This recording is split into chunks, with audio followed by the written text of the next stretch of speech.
الحمدللہ رب العالمین الصلاۃ والسلام علی رسولہ الکریم وعلی آلہ واصحابہ اجمعین اما بعد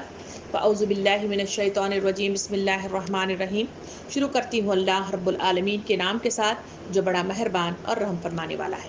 محترم و معزز سامعین کرام، السلام علیکم ورحمۃ اللہ وبرکاتہ۔ ابھی آپ تلاوت کلام پاک سماعت فرما رہے تھے۔ آج ہم جس سوروں کا مطالعہ کرنے جا رہے ہیں وہ ہے معوذتین، جسے سورہ فلق اور سورہ ناس اس میں آتے ہیں۔ یہ دونوں سورے نبی کریم صلی اللہ علیہ وسلم نے پناہ مانگنے کے سلسلے میں جہاں اللہ رب العالمین نے اس میں تمام تفصیلات بتائی ہیں، وہ دعائیہ شکل میں مجھے اور آپ کو دی گئی ہیں۔ یہی وہ دعائی کلمات ہیں جسے نبی کریم صلی اللہ علیہ وسلم نے رات کو سونے سے پہلے پڑھنے کی تاکید، اگر کسی نظر بد کا خدشہ ہو، کسی جادو کا خدشہ ہو یا کسی کے تحفظ لینے کی بات ہو، تو وہاں بچوں کو نظر کی مطلب یہ ہو، تو ان تمام حالات میں اس سورہ ان معوذتین کو پڑھنے کی تاکید کی گئی ہے۔ اور نبی صلی اللہ علیہ وسلم کا جو معمول بتایا گیا وہ یہ ہے کہ ان سوروں کو نبی صلی اللہ علیہ وسلم 3 بار پڑھا کرتے تھے، اور اپنے چہرے اور سر اور پورے بدن پر جہاں تک ہاتھ جاتا وہاں تک اس کو پھیر لیا کرتے تھے۔ یہ معمول آپ صلی اللہ علیہ وسلم کے اس دنیا سے رخصت ہونے تک رہا۔ حضرت عائشہ رضی اللہ عنہ فرماتی ہیں کہ آخری ایام میں جب نبی کریم صلی اللہ علیہ وسلم بیمار ہو گئے تھے تو آپ صلی اللہ علیہ وسلم کو حضرت عائشہ رضی اللہ عنہ پڑھ کر ان کے اس پہ پھونک دیتی، پھر آپ صلی اللہ علیہ وسلم اس کو پورے بدن پر پھیر لیا کرتے تھے۔ تو یہ صورتیں دراصل ایک دعائیہ کلمات ہیں جو مجھے اور آپ کو مختلف ایسے تمام شروں سے یا ایسے تمام تکالیف سے یا ایسے تمام مضرات سے جس کے بنا پر انسان تکلیف کا شکار ہوتا ہے، ان تمام سے بچنے کی دعائیہ کلمات کی شکل میں یہ آیات کریمہ مجھے اور آپ کو عطا کی گئی ہیں۔ کل والی کلاس میں ہم نے بڑی تفصیل کے ساتھ دیکھا کہ پناہ مانگنے کی جہاں تاکید مجھے اور آپ کو کی گئی ہے، کیونکہ تمام خالق کائنات وہی رب العزت ہے جو ساری کائنات کو چلا رہا ہے، اسی کے پاس ساری طاقتیں ہیں، اسی کے پاس سارا کچھ اسی کے پاس موجود ہے۔ تو اس سے ہٹ کر جہاں کسی اور طرف چلے جاتے ہیں وہ راستے گم کرنے والی بات ہوتی ہے۔ اسی وجہ سے کہا گیا کہ تمہاری جو ضرورتوں کی چیزیں ہیں تمہیں اس حفاظت میں چلے جانا چاہیے جسے پناہ کہا جاتا ہے، اور پناہ سب سے بہترین پناہ گاہ اللہ کی پناہ گاہ ہے، اور اس میں جو چلا گیا وہ مامون ہو گیا اور وہ عروج پا لیا اور جسے ہدایت نصیب ہوئی اور اسی کے نتیجے میں جنت کا راستہ اس کے لیے آسان سے آسان ہوتا چلا جاتا ہے۔ سامعین کرام، اس سورہ فلق کی آیت نمبر 1 کی تفصیل ہم نے کل دیکھی تھی۔ آئیے دوسری آیت سے آج کی کلاس کی ابتدا کرتے ہیں۔ اللہ رب العالمین ارشاد فرماتا ہے وَمِن شَرِّ مَا خَلَقَ، کہا گیا کہ ہر چیز اس کے شر سے جو اس نے پیدا کی ہے، من شر غاسق اذا وقب، اور جو اس نے پیدا کی ہے رات کی تاریکی کے شر سے جب کہ وہ چھا جائے۔ یہاں پہ اللہ رب العالمین نے شر کی سے پناہ مانگنے کی تاکید کی ہے۔ آخر یہ شر کیا ہے، شر کس کو کہتے ہیں، اس کو سمجھ اگر آ جائے تو تمام آیتیں مجھے اور آپ کو سمجھ آ سکتی ہیں۔ سامعین کرام، شر کا لفظ جہاں استعمال ہوتا ہے وہ دنیاوی شر بھی موجود ہیں اور اخری شر بھی اس میں موجود ہیں۔ جہاں دنیاوی شر جو انسان کو آتے ہیں وہ شر کی تعریف یہ ہے کہ نقصان ہونا، ضرر پہنچنا، تکلیف ہونا یا علم کے اسے یعنی غم سے لاحق ہو جانا، یہ تمام چیزیں شر کہلاتی ہیں۔ اور دنیاوی اعتبار سے اسے کون سے شر اور کون سے علم اور کون سے نقصان اور کون سے ضرر اور کون سی تکلیف اسے میسر آ سکتی ہے، اگر اپنی آنکھوں کو کھول کے اپنے اطراف کا، معاشرے کا، اپنی زندگیوں کا جائزہ لے کر دیکھیں تو وہاں مجھے اور آپ کو بیماریاں چلتی پھرتی نظر آتی ہیں، کہیں بھوک، کہیں حادثے، کہیں جنگ میں زخمی ہو جانا اور کہیں آگ میں جل جانا یا سانپ اور بچھو وغیرہ کا ڈھس جانا، اور مختلف طریقے کے نقصانات جو اس دنیا میں انسانوں کی زندگی کو برتتے ہوئے اسے لاحق ہو جاتے ہیں، وہ تمام کو شر کہا گیا ہے، جس میں اموات اولاد بھی ہوتی ہے اور اموات اپنے محبوب مطلب چاہنے والے بھی ہوتے ہیں، جس کی بنا پر انسانوں کو غم لاحق ہو جاتا ہے۔ یہ شر انسانوں کو دنیاوی اعتبار سے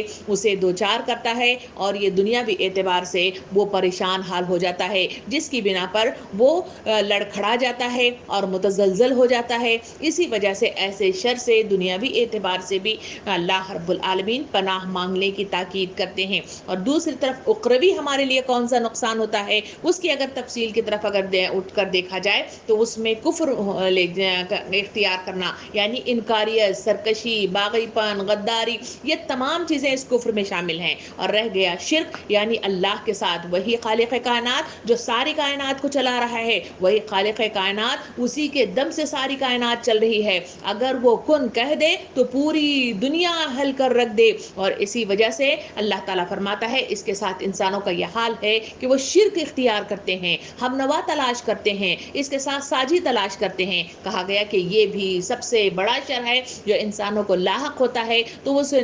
نقصان اخروی اسے لاحق ہو جاتا ہے، اور اللہ رب العالمین کے پاس اسے غضبناک قہار اللہ رب العالمین گھسیٹ کر جہنم کی دہکتی ہوئی آگ کا ایندھن بنا دیا جاتا ہے۔ اسی وجہ سے اور بھی اگر تفصیل دیکھا جائے تو وہ اخروی ہمارے لیے جو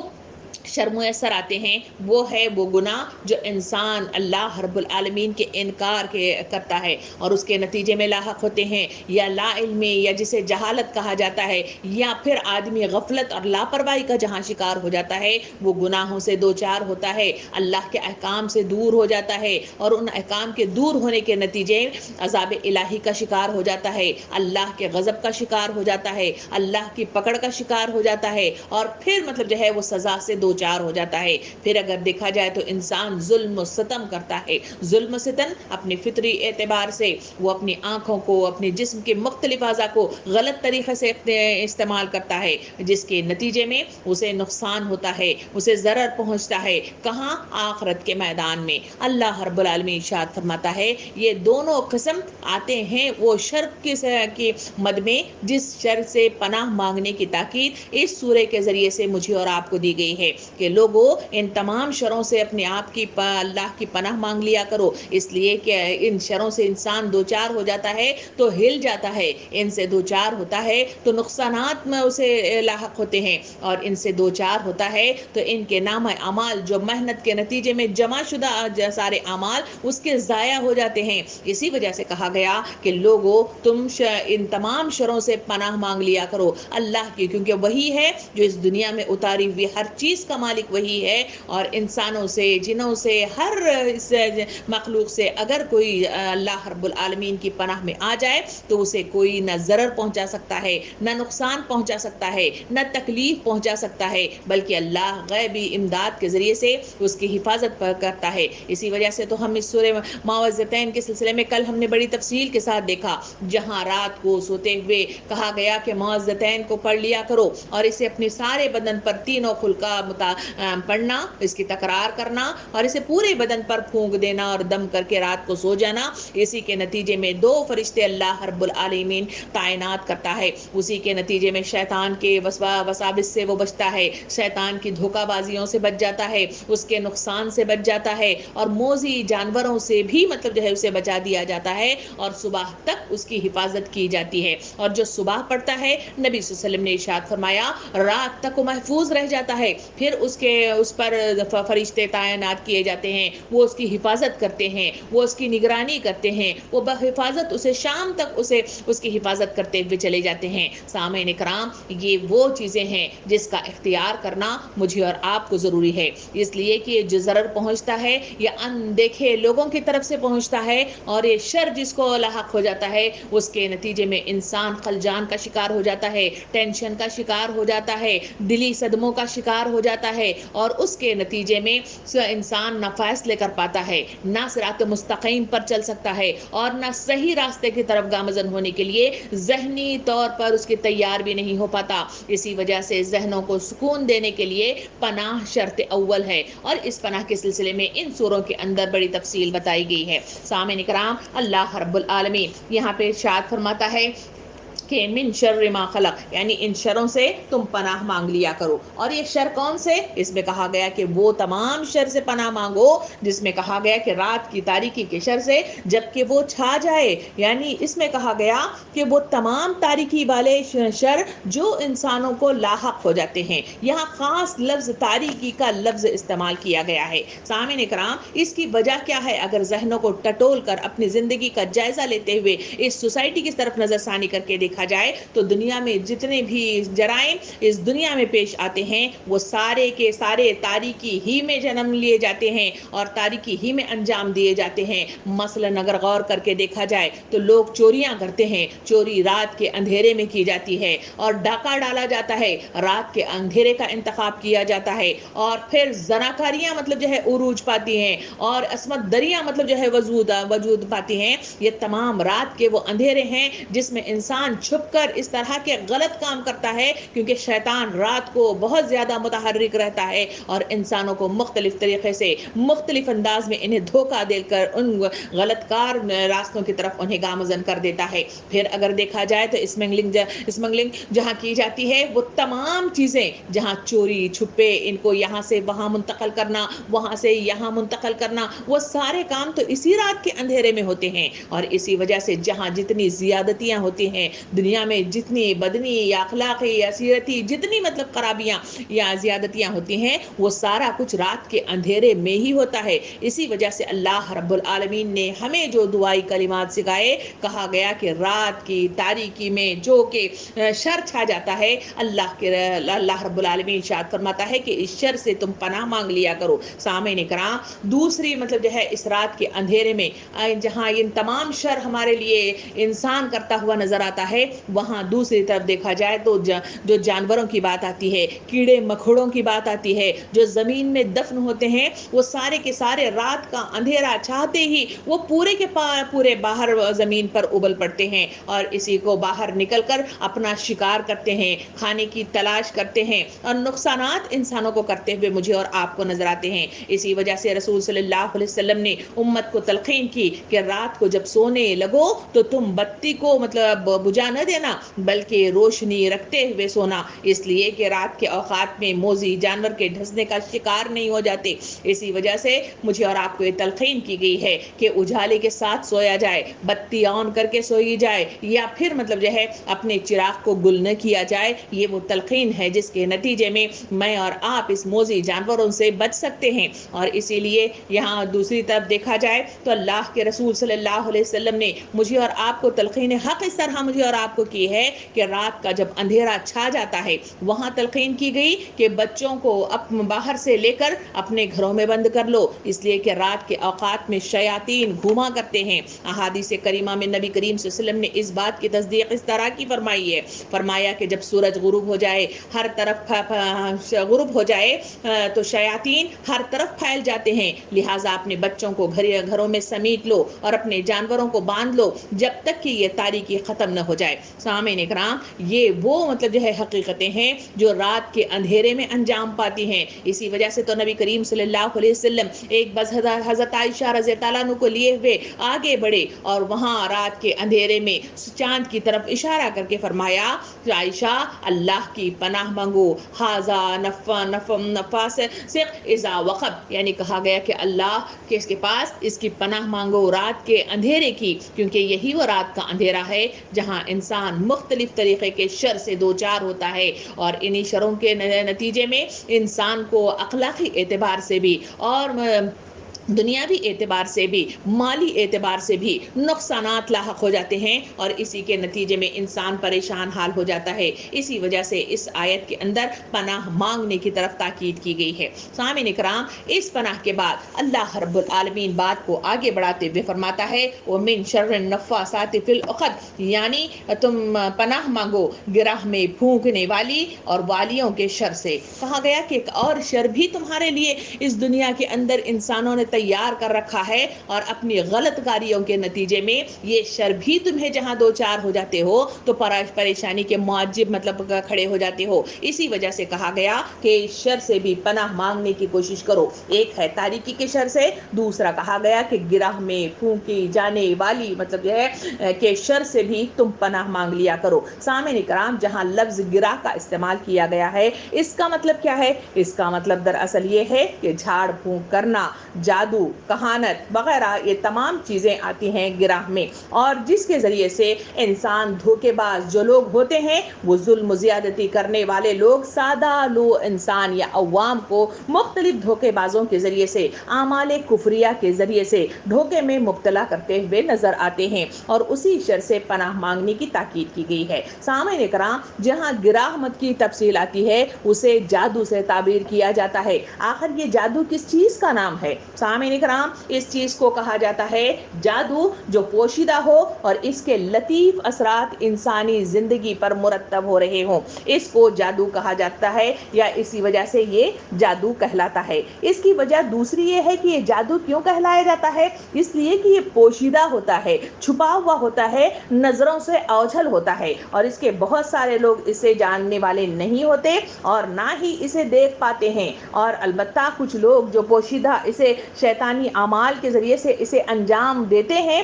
ان لوگوں کا یہ حال ہے کہ وہ ان اعمال کو جانتے ہیں اور لہٰذا اسے لغت میں اسی وجہ سے اسے جادو سے تعبیر کیا گیا ہے یا جادو کہا گیا ہے, کیونکہ وہی شخص جو یہ کام کرتا ہے, یہ عمل کرتا ہے, وہی جانتا ہے, باقی سارے لوگ اس سے انجان ہوتے ہیں, نہ مطلب معلومات ہوتے ہیں بلکہ وہ پوشیدہ چیز ہوتی ہے. اسی وجہ سے اسے جادو کے نام سے کے ساتھ اسے تعبیر کیا گیا ہے. سامعین اکرام, اس جادو کے ذریعے سے لطیف اثرات انسانی زندگیوں پر مرتب ہوتے ہیں, اور شرعی اصطلاح میں جہاں گرہ لگانے کی بات لی جاتی ہے اس کی یہ ہے کہ جھاڑ پھونک کرنا یا گندے مطلب جو ہے دینا, یا پھر دوائیاں اس طرح کے استعمال ہونا, یا دھوئیں والی دھنکیاں دینا, یہ تمام چیزوں کو گرہ میں ہی مطلب جو ہے جمع کیا جاتا ہے, یا گرہ کے نام سے ہی یا جادو کے نام سے ان تمام چیزوں کو کہا جاتا ہے یا سمجھا جاتا ہے, یا اسے اصطلاح میں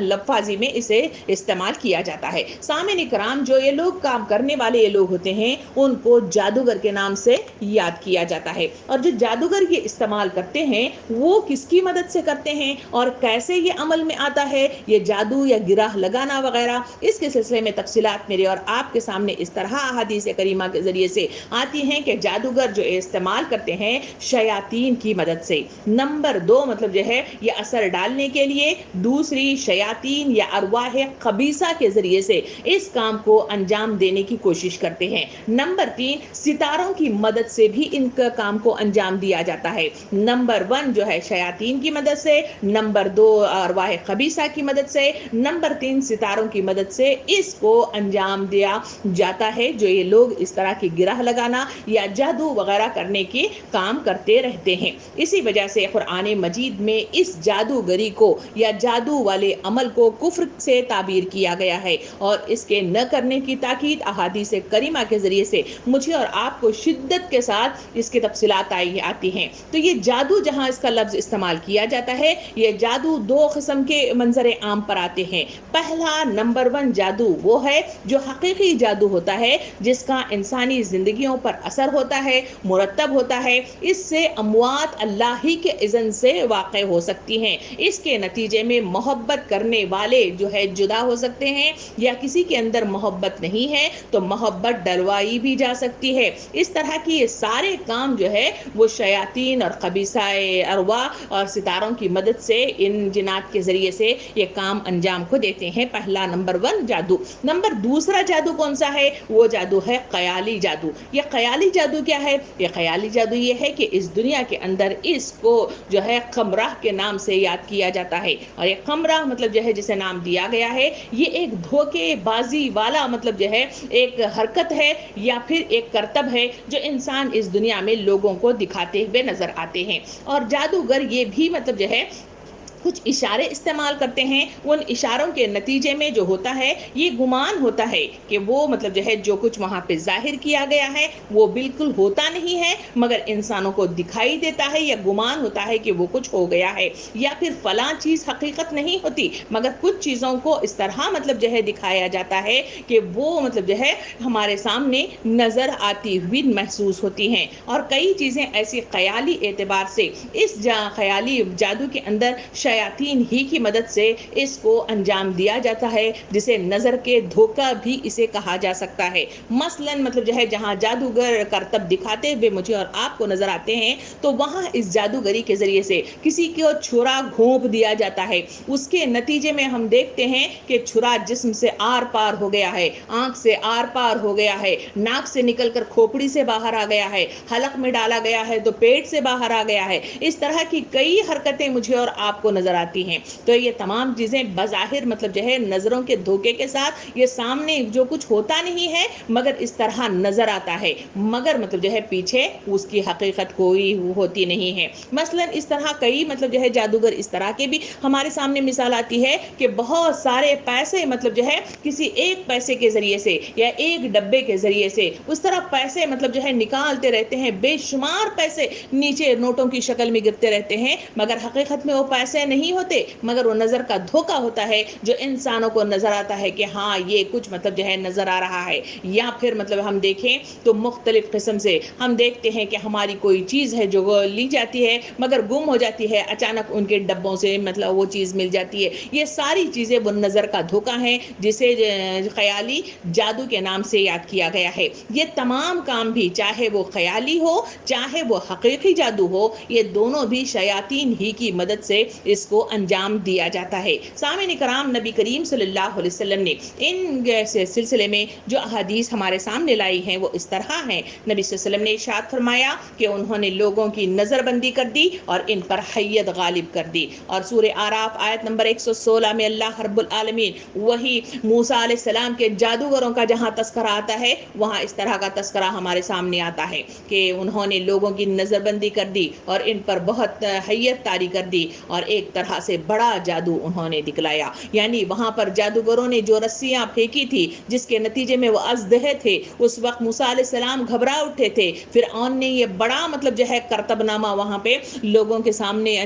سر انجام دینے کے لیے جمع کیا تھا۔ اس وقت اللہ رب العالمین نے موسیٰ علیہ السلام کو حکم دیا تھا کہ تم ڈرو نہیں بلکہ تمہارا عصا پھینکو، وہ ان تمام تسلم کو وہ جو ہے وہ کھا لے گا یا ختم کر دے گا۔ موسیٰ علیہ السلام نے جیسا ہی عصا کو پھینکا تھا وہ سارا تسلم یا سارا جادو جو بظاہر خیالی انداز میں مجھے اور آپ کو نظر آ رہا تھا وہ سارا کچھ وہاں ختم ہو گیا۔ اسی وجہ سے اس کو خیالی جادو کے نام سے یاد کیا جاتا ہے۔ سامعین کرام، جادو کی ممانعت اور جادو کرنے سے مناہیت کے سلسلے میں مجھے اور آپ کو بہت سارے احادیث کریمہ نبی کریم صلی اللہ علیہ وسلم کے ذریعے سے ملتی ہیں۔ پہلی حدیث مبارکہ کی طرف چلیں جہاں نبی کریم صلی اللہ علیہ وسلم نے ارشاد فرمایا 7 غارت گر چیزوں سے پرہیز کیا کرو۔ لوگوں نے حضور صلی اللہ علیہ وسلم سے پوچھا اے اللہ کے رسول بتائیے وہ کیا ہے؟ ان 7 میں سے ایک کا تذکرہ جو ہے وہ جادو ہے۔ کہا گیا کہ جادو سے بچو، تم اس سے پرہیز کرنے کی کوشش کرو۔ دوسری حدیث مبارکہ میں نبی صلی اللہ علیہ وسلم نے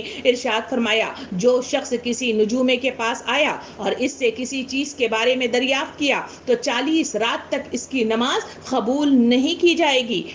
اس کے بعد نبی کریم صلی اللہ علیہ وسلم نے ایک حدیث مبارکہ میں یوں ارشاد فرمایا کہ جو شخص کسی کاہن غیب کے دعوے دار کے پاس آیا اور اس کی بات کی تصدیق کی تو اس نے محمد صلی اللہ علیہ وسلم پر اتاری گئی شریعت کا انکار کر دیا۔ نبی صلی اللہ علیہ وسلم نے ارشاد فرمایا جو شخص کسی نجومی یا کاہن کے پاس آیا اور اس کی آیات کی تصدیق کی تو اس نے محمد صلی اللہ علیہ وسلم پر اتاری گئی شریعت کا انکار کر دیا۔ یعنی اتنی سختی کے ساتھ میرے اور آپ کے سامنے یہ بات آئی کہ اس سے نمازیں 40 دن تک ختم ہو جاتی ہیں، قبول نہیں کی جاتی اور ان کے اعمال ضائع ہو جاتے ہیں، غارت ہو جاتے ہیں۔ اور پھر کہا کہ ہم اس کا اگر کام کرتے ہیں، ان کے پاس جاتے ہیں، ان سے معلومات حاصل کرنے کی بھی کوشش کرتے ہیں تو یہاں اعلان کر دیا گیا کہ اس کا مطلب ہے کہ تمہارے ایمانوں کے اندر تزلزل پیدا ہو گیا ہے، یعنی تم لوگ اللہ رب العالمین کی اتاری ہوئی شریعت کے انکاری بن گئے ہو۔ اسی وجہ سے نبی کریم صلی اللہ علیہ وسلم نے حدیث مبارکہ میں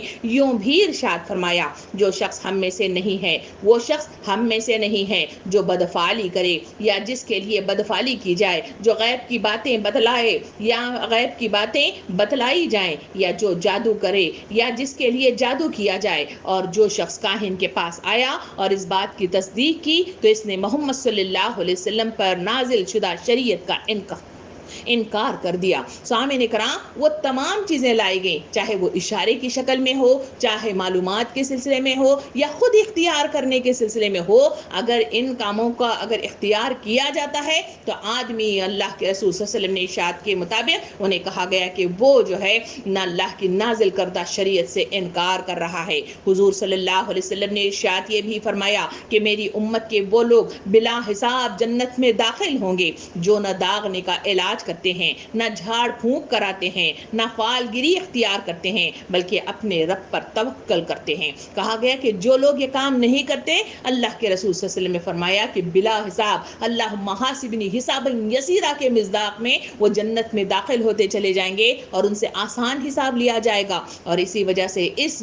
جادو کو کفر سے تعبیر کیا گیا ہے، اس کے کرنے والے کو ممانعت قرار دی گئی ہے، اور تمام راستوں کو روک کر احادیث یا ان سوروں یعنی معوذتین کے ذریعے سے مجھے اور آپ کو تمام گراہ لگانے والی حرکتیں جادو کی مد میں جو اختیار کی جاتی ہیں اس سے کہا گیا کہ یہ صحیح نہیں ہے، اس کا اختیار کرنا غلط ہے۔ نبی صلی اللہ علیہ وسلم نے ارشاد فرمایا جس نے داغنے سے علاج کرایا اور جھاڑ پھونک کروائی وہ اللہ پر توکل سے بے تعلق ہو گیا، یعنی جو یہ کام کرنے والا ہے اسے اللہ پر توکل نہیں ہے، اسے اللہ پر بھروسہ نہیں ہے، وہ اللہ پر یقین نہیں کرتا، اسی وجہ سے اس طرح کے راستے اختیار کرتا ہے۔ جادوگری کے نتیجے میں انسان شرک سے دوچار ہوتا ہے، جادوگری ہی کے نتیجے میں اللہ کے احکام سے انکار ہی کرتا ہے، اور اسی کے نتیجے میں ایسے مختلف حرکتیں کرتا ہے جو جادوگر انسانوں کو دھوکے میں ڈال کر اس طرح عوام الناس کو مطلب جو ہے دھوکے فریب میں مبتلا کر دیتے ہیں۔ وہ مختلف ایسی حرکتیں کراتے ہیں جس کے نتیجے میں آدمی بے قابو ہو جاتا ہے، غلط کام کرواتا ہے۔ میری اپنی تصدیق شدہ ایک مطلب مثال میں آپ کو دیتے ہوئے چلوں کہ وہاں مطلب جو ہے لوگوں نے یہ جو ان پر کچھ بیماریوں کو دور کرنے کے سلسلے میں جہاں ڈر اور خوف لاحق ہو جاتا ہے وہاں اس طرح کی حرکت سامنے آئی، اور انہوں نے جا کر جادوگر سے معلومات حاصل کی تو اس نے کہا کہ آپ پر کچھ ایک سانپ ہے جو تو آپ کے اوپر اثر انداز ہو رہا ہے، اس وجہ سے ضرورت اس بات کی ہے کہ وہ سانپ کی ایک مورتی بنائی جائے اور اس سانپ کو روزانہ دودھ سے دھویا جائے اور اس کے آگے ہاتھ جوڑ کر مطلب جو ہے پناہ مانگی جائے۔ جب وہ پناہ دے گا تو پھر تمام مطلب جو ہے چیزیں آپ کے لیے آسان ہوتی چلی جائیں گی۔ مسلمان ہوتے ہوئے جہاں اللہ کے آگے ہاتھ جوڑنا تھا، اللہ کے آگے سجدہ ریز ہونا تھا، مگر بیماریوں نے گھیر لیا، موت کا ڈر لاحق ہوا، انہوں نے ان تمام حرکات کو انجام دینے کے لیے آگے بڑھ کر اپنے گھر کے اندر اس طرح کا ایک بت خانہ بنا کر ہاتھ جوڑنا ان کے لیے گوارا کر لیا ہے۔ اسی وجہ سے اس جادو کو کفر سے تعبیر کیا گیا ہے اور اس سے منعیت کی گئی ہے۔ سامعین کرام، حضور کریم صلی اللہ علیہ وسلم نے 10 چیزوں کو ناپسند فرمایا ہے، ان میں سے ایک مطلب جو ہے جھاڑ پھونک ہے سوائے معوذتین کے۔ حضور کریم صلی اللہ علیہ وسلم نے اپنی حدیث مبارکہ میں یہ بھی ارشاد فرمایا ہے، ان کاہنوں کے سلسلے میں فرمایا کہ لوگوں نے اس کاہن یعنی جادوگروں کے سلسلے میں حضور صلی اللہ علیہ وسلم سے دریافت کیا کہ کچھ ایسا ہے۔ صحابہ کرام نے عرض کیا یا رسول اللہ صلی اللہ علیہ وسلم ہمیں کچھ ایسی باتیں بتاتے ہیں جادوگر جو صحیح نکلتی ہیں، تو رسول صلی اللہ علیہ وسلم نے ان کو بات بتاتے ہوئے ارشاد فرمایا حق کا کلمہ جس کو کوئی جن اچک لیتا ہے اور اس کو اپنے دوستوں کے کانوں میں ڈال دیتا ہے وہ پھر اس کے ساتھ 100 جھوٹ ملا کر اس کو پیش کر دیتے ہیں۔ یعنی جو عوام جو معصوم ہوتے ہیں ان جنات کی ان حرکتوں کے نتیجے میں جو آسمان پر کچھ فیصلے ہوتے رہتے ہیں، کیونکہ وہ ایسی مخلوق ہیں جو آسمان پہ اڑ سکتی ہیں، دور دراز کا سفر کر سکتی ہیں، تو وہاں سے کچھ باتیں اچک لیتے ہیں، پوری باتیں انہیں معلوم نہیں ہوتی اور کچھ باتیں ڈال دیتے ہیں، اور کچھ مطلب جو ہے جادوگر اپنے طرف سے ادھر ادھر ملا کر کچھ لوگ جو ذہنی مطلب جو ہے اس کو قابو میں کرنے اور